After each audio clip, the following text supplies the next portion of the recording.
ఇప్పుడు బంధు పెడితే పిల్లలకు విద్య దూరం అవుతుంది. 3 నెలలకు 6 నెలలకు మేము ఫీజులు ఇస్తే ఈ బంధు పెట్టినందుకు ఎవరిని శిక్షించాలి? పిల్లల జీవితాలతోని చెలగాటాలు ఆడొద్దని నేను యజమానులకు చెప్తున్నా. విడతల వారీగా మీకు ఫీజులు చెల్లించే బాధ్యత మేము తీసుకుంటాము.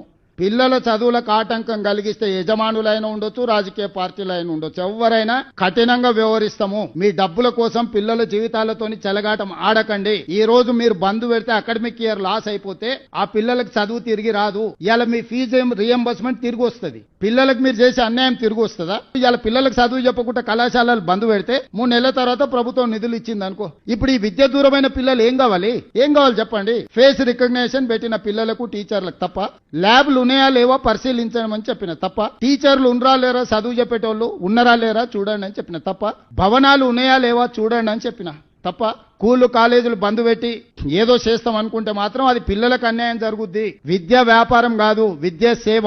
విద్యను వ్యాపారంగా చూసి వ్యాపారం తెలివితేటలు మెలుకోవాలని ఇంట్లో పెట్టి గెలుకుతామని అంటే అదేం కుదరదు. కొన్ని రోజులు ఇబ్బంది అయితే ఇబ్బందిని ఎదుర్కొంటాము.